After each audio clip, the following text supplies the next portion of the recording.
I had an offer for that apartment at 3.2 million and I didn't accept. Okay, because I didn't think that there was going to be such things happening in Dubai. So from being here this long, you've seen pretty much every single cycle of Dubai real estate. Pretty much. How did you manage to survive through those cycles? Did you have any, mistakes that you'd made, or were you in any bad situations? Did you look ahead? Did you envision cycles coming, or how did you survive? So always for us, we were long-term investors. Eventually, when it didn't become about places that we would live in ourselves, it became about long-term investment, ROI, and in the long run, we always made money. Now, of course, there were bumps in the road, which, by the way, were not just Dubai. These were bumps in the road for the entire globe. We're talking, 2008, 2009, economic crisis, financial crisis that happened globally that also affected Dubai. I thought we would be immune to that.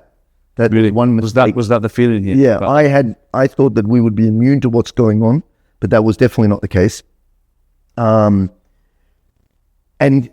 as a result, and again, because we were thinking long term, I had an offer for that one-bedroom apartment on Palm that I bought for 600,000 in 2008. Beginning of 2008, I had an offer for that apartment at 3.2 million, and I didn't accept. Wow. Okay, because I didn't think that there was going to be such things happening in Dubai, and I thought, maybe a little bit ignorant, we're immune to what goes on around the world.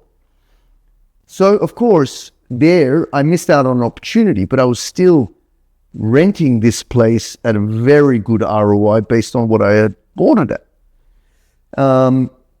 But so there was that. There was also, I would say, the sort of the liquidity issues that were happening in the market here in 2016, but it wasn't a huge impact. Then came COVID, and again, that was a global thing, but the Dubai government, their highnesses, handled it so well that it actually made Dubai more appealing. Really did. Yeah. And at that moment, I also felt and realized that if anything, it's going to drive more people over here, especially Europeans, because of the way these things were handled and how poorly it was handled over there. Yeah. Because your home became so much more important post-COVID. It made people realize how important the home is. Absolutely. And so I think that helped Dubai, helped real estate. And I mean, the rest is history. A lot of people came here. Of course, I've also realized the other cycles is conflicts, regional conflicts. I don't know if you call them cycles, but every time that there was a regional conflict, whether it was, Iraq, Spring, Arab Spring, whatever's going on in Iran and so on. Russia, Ukraine. Also Russia, Ukraine, which, is a bit further out, attracts more people to come to Dubai because of its safety and security.